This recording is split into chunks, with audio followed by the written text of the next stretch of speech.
everyone. Hope you're enjoying the day. We're almost at the uh, start of the evening, so hope I can kind of get you excited about how the idea of deflation, hyperbitcoinization looks like, and the future of wealth banking. Um, yeah, so a quick background. I won't spend too much time, just one word. So I've been a serial entrepreneur. I speak a lot on the global stage around Bitcoin. I'm a Bitcoin developer as well, a background of security protocols and computer science. This is what I work on mostly. So it's mostly oriented towards wealth banking. So it's Miniscript, Music, Frost, Bitcoin Enterprise Worlds, Digital Bitcoin Private Bank, and Bitcoin Inheritance, an enterprise multi-custody. Before we go further, very important, this session can kind of get you excited as well. So there's no financial advice here. It's only a point of view and no speculation. It is definitely speculation of how future looks like. So please don't take this as financial advice. Before we jump into what's hyperbitcoinization, I think we need to take a feel of what hyperdeflation is. I think we talk about inflation, we talk about hyperinflation, but let's invert, right? Completely invert this. So what's deflation? What's hyperdeflation? What is technological hyperdeflation is but a more better paraphrased question. So before we discuss hyperbitcoinization, I thought I'll just cover this quickly. So hyperdeflation refers to an extremely large decreases in general of prices of goods and economy, and it happens correspondingly large increases in money's purchasing power. So we actually experience the opposite today in most of the goods and services. The purchasing power is lost progressively year on year because of inflation. So how have you ever experienced deflation? Quick show of hands. Anybody has experienced deflation before? I think we all experience it with mobile phones, with your laptops, with your electronic goods.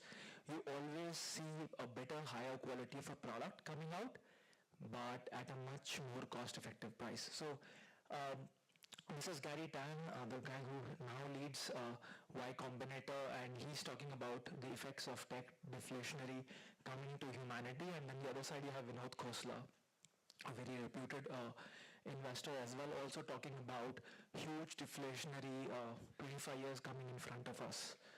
So there's a very important comment there. It says it depends on whether the scarce resource is capital or something else. So we have to gauge in the field of deflation what will be the scarce resource. So what are the triggers for technological hyperdeflation, and what is Bitcoin's role here before we say the era of hyperbitcoinization is happening? So we believe that AI and robotics, so imagine how many phones you all have, one phone per person, right? Two phones per person maximum, right? Imagine you being served with 4 robots, every person owning 4 robots, right? So you can actually start scaling and reducing the workforce price, the labor costs in future, and that's what AI and robotics will do. Nuclear energy will reduce the cost per energy watt. Quantum computing will solve at a more cost-effective rate, and human longevity will sort of drive this. So we believe these are the 4 triggers. What does that mean? So what you experience today in inflation is your all other things except electronic goods. Electronic goods are already deflationary. All of those curves will flip down, right? So your purchasing power will keep on increasing. There will be a change in behavior. So this is what I've drawn a graph for how the price of hard disk and storage has reduced over the years on the left hand side. So you see the cost per GB has significantly dropped to the extent that we don't even care about the photographs that we click and keep in our phone. We don't think about a challenge of changing our phone because you're losing a lot of cloud storage. Well, every price is like a hard drive price in the deflationary world. So you will see behaviors of human being changing towards low time preference. Have you heard that word before? That's where the word comes from, yeah? Low time preference. Bitcoin is going to play a big role to help you measure. So think of Bitcoin more like a metric system, like kilometers, miles, kilograms, liters, right? Until we did not have a measuring system a metric system, it was very difficult to measure things around. In a hyper-deflationary world where everything falls down significantly in price, how will you still measure? That's where the finite supply of 21 million coins is beautiful. That's how you will have finally a metric system that will measure the unit of GDP account that you would like to kind of gauge how the world will move. So that's the role Bitcoin will play. And that's why Bitcoin will in itself not drive hyperdeflation. Bitcoin will become a tool in the hyperbitcoinization era, and that's why it's called hyperbitcoinization. So I hope you got the ruler at the bottom. That's Bitcoin's role there. Yeah, and this is a very famous meme. I just thought I'd show this. So we are currently here. Weak men create hard times. I'm not going to say a lot of political discontentment across the world is probably here, and this is typically a four-stage cycle that humanity repetitively goes. So if you study enough history, you'll see us going through hard times, creating strongmen, and that's where the Bitcoin cycle started. So we're still sort of crossing this era, and we'll probably land up into hyperbitcoinization. So this is Manhattan. What wealth then means in the future if you're already in hyperbitcoinization zone, right? So this used to be called as New Amsterdam when it was colonized first. 10,000 people moved in to this land. It looked like this, and then eventually after the Dutch, UK colonized it, and it became known as New York or Manhattan, right? It's pretty well known. Michael Saylor calls this as the Bitcoin being the new cyber Manhattan. So this is how the cyber Manhattan looks like, right? So this is only 10,000 people. This is 8 million people, right? Now imagine in the cyberspace when you kind of land up with your Bitcoin in place, then you're actually going towards the new cyber Manhattan. So you can start thinking of Bitcoin as a digital store of value, which has been talked a lot. And if you're looking to start and build something in some of these spaces, I personally believe wealth banking is a lot that's kind of not been spoken about. Your entire focus lands up either on an exchange or a wallet business, but if you really think of these use cases, these are very interesting use cases to build, which can be monetized today. There are customers looking to build to kind of have solutions on the institution side for something around store of value, Bitcoin treasury, institutional custody, inheritance planning. So that's some idea for you to kind of see where you could potentially work. So when will Bitcoinization happen? Also, now we've understood, so what does it take, right? So initially, let's get the order of events clear. So it was used as a collectible in the early 5 years. It's starting to show properties of store of value in the last 15 years. And we are discussing a lot about L2 technologies like Lightning Network, Liquid, and the other L2s, which basically talk about medium of exchange. So we're somewhere in between store of value and medium of exchange, and then unit of account. It kind of really mimics how we've looked at gold, credit cards, and then also, kind of using mobile payments. So the same 4 events that I showed to you is now spread over a lot more detailed events, and I think they're here somewhere. So the star that you see at the center. So large institutions and state adoption and reliable store of value. The x-axis is time. The medium of exchange is still far away. So a lot of research companies, protocol companies are okay to build, but as an entrepreneur, if you're building something on the sides of Lightning, then if you're a B2C company, you're going to have a hard time monetizing directly. And that's why a lot of VCs today also on the panel said it's a little longer road to monetize. So if you're really looking to build something that can be monetized immediately, the store of value should be our focus. Solutions around store of value for either individuals or institutions. So store of value, medium of exchange, and when you actually have the black circle, it becomes a unit of account when it can play all 3 properties together, right? So this will be the end hyper-Bitcoinization era, but today it only is playing the role of store of value. Maybe medium of exchange, and definitely not unit of account, except these conferences. So I mostly see conferences where you can buy a coffee with sats. That's the only place where your coffee is denominated in unit of account. Nowhere else, right? So it's still a big world out there. When you tell people my coffee will cost X amount of sats, the other guy who's not a Bitcoin will be like, I don't understand. So unit of account will take time. And this is very important. So this is what I'm alluding to. These are adoption curves, S curves. They're very famous. A lot of VCs talk about S curves of technology adoption. You cannot beat these curves. Markets behave in certain way, and when you're also building, and that's why our emphasis is a big emphasis on store of value. So store of value is where wealth banking use cases come through. Medium of exchange is where, lightning blooms or liquid blooms a lot more. But you look at the years, it's probably 2034 when it starts to take off. So Lightning Labs doing a great job, other research protocols doing a great job, they can do that. But if you're looking to build something in this space, then medium of exchange can typically be very challenging to monetize is what I meant. And then obviously the unit of account. So if you see the progression of all the 4 stages, I'm actually showing you adoption curves. Either you can join this store of value journey or you can fight the other 2 curves forcibly from now till 2034 or till 2044. Anybody can spot Bitcoin on this slide? Show of hands, anybody? I'll give you 5,000 sats after this as a prize. Can you spot?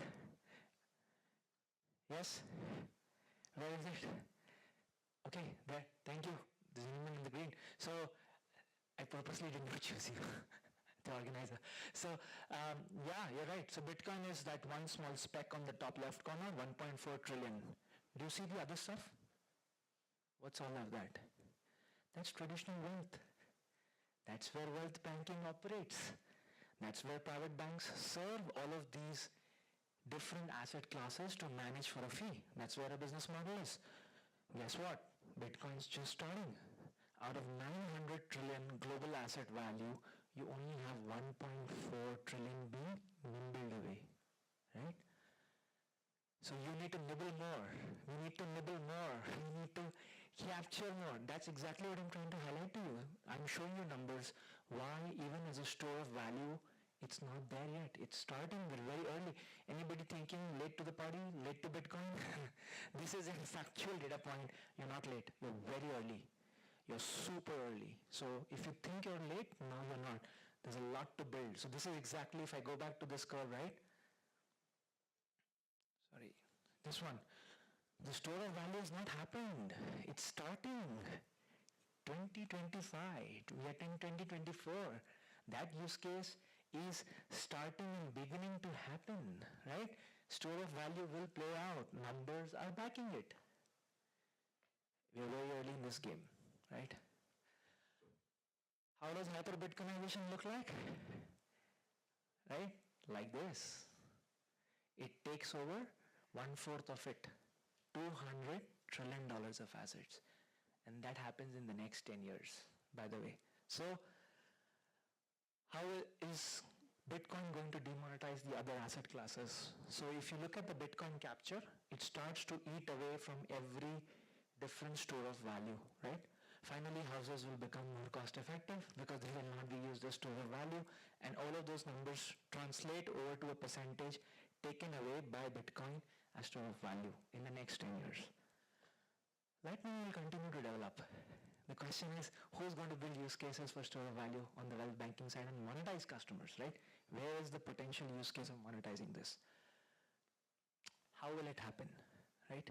So this is a little busy slide, but it's typically used by other startups a lot. This is standard Bitcoin adoptions bell curve, and on the other side is the S curve that I talked about, right? And we're still in this 2.5% innovators. How many of you using hardware wallets? Show of hands, hardware wallets. Love hardware wallets. Awesome, awesome. Walk across the street, talk to somebody, hardware wallets, nobody wants to use it. Nobody. Because we're all innovators. We're all progressive people who are ahead of the curve. We like technology, we like the complexity, but not the early adopters, not the early majority.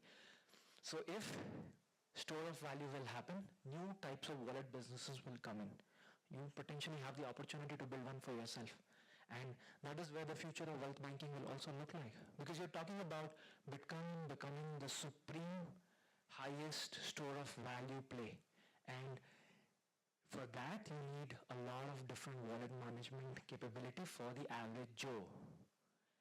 The hardware wallets are not going to work out. It's a step in a direction of this. So it's only going to take off next 10 years. We've spent 15 years here. It's a non-linear graph.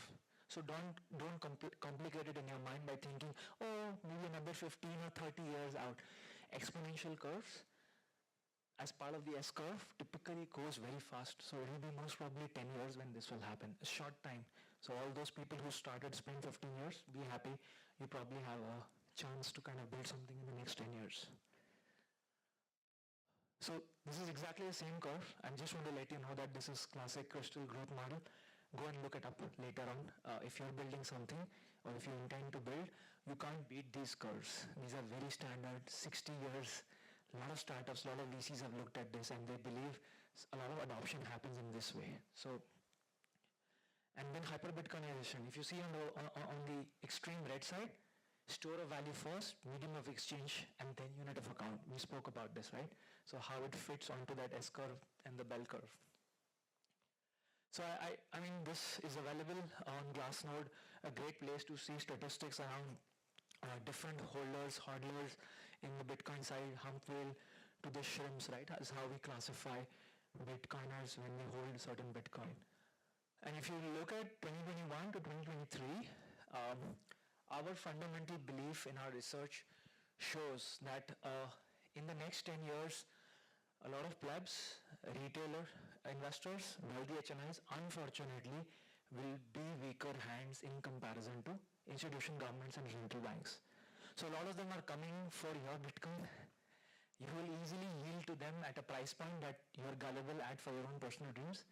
And hence a lot of that Bitcoin will move. Again, it's an opinion, but typically research has shown and also has proven over the years that the biggest players who will eventually hold the Bitcoin, once they realize the power of this, which a lot of institutions are beginning to believe, that they can do this, you will end up yielding your Bitcoin. So one, how can you build for a lot of these people to not yield is important. Second, if you believe this thesis is right, are you building for the governments, institutions, central banks? Are you building tech for them? That's fair. You have to follow Bitcoin if you want to yield revenue. Unless you don't provide services for these institutions, banks, individuals, how are you potentially planning to make money, right?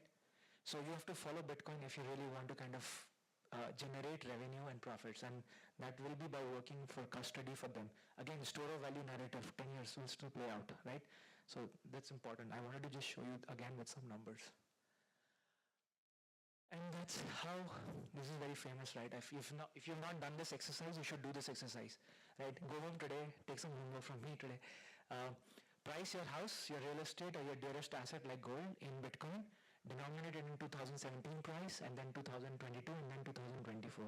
You will see continuously fall of your asset value denominated in Bitcoin. That's another way to say you are losing your net worth, your wealth, when denominated in Bitcoin terms. You might not realize. If you do it in fiat terms, in a certain economy, you will feel, oh, 3x, 2x, 1.5x. My house went up 1.5x.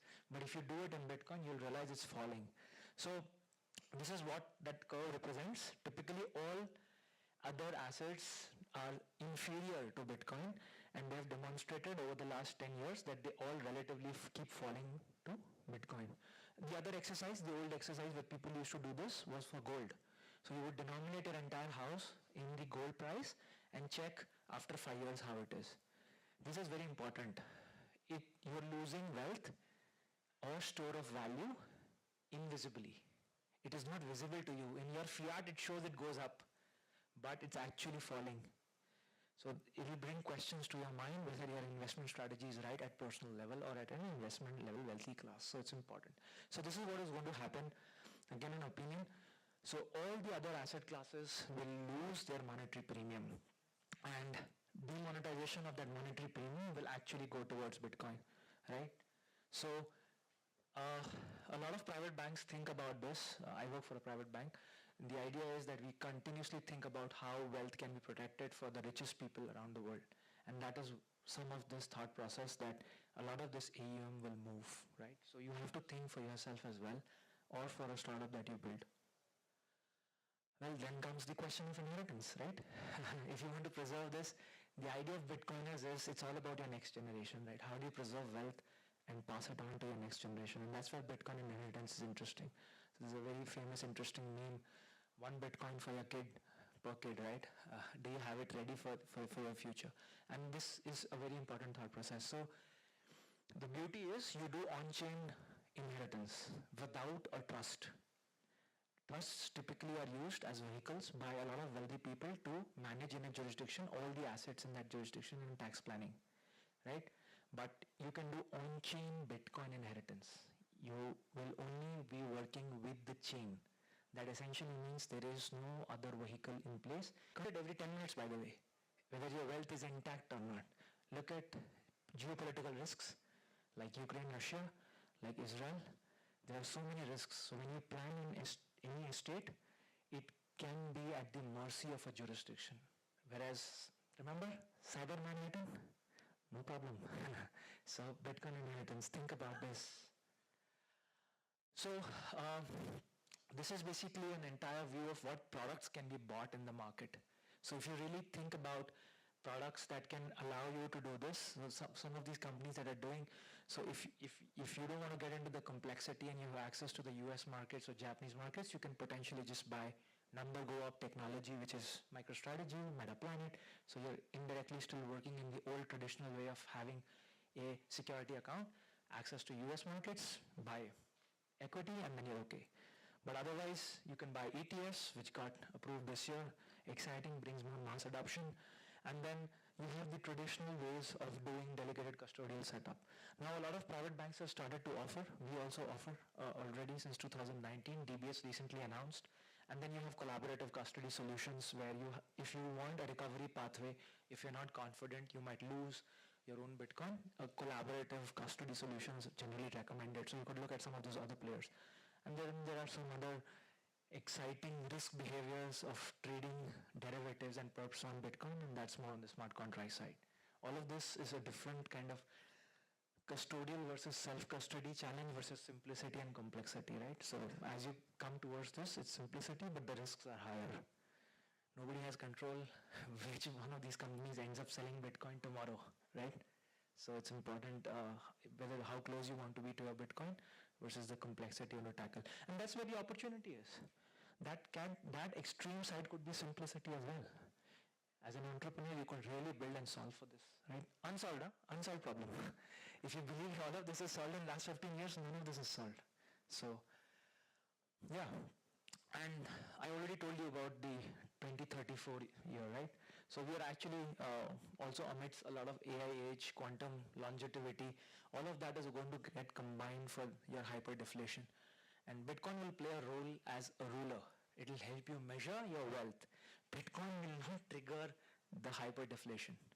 Bitcoin will be a tool in hyper-deflation. So when you have infinity, you have finite 21 million Bitcoins playing a role of playing as a ruler, a metric system to measure the GDP economic output of borderless across the world, right? That's the end of it. So yeah, you can watch some previous talks of what I've done previously on Miniscript, Bitcoin, traditional banks. We believe banks are going to be a big channel of distribution for Bitcoin in future. Whether that's true or not, we will see. It's time will only tell. But yeah, if there are any questions, I'm available outside afterwards. Happy to take some of those questions.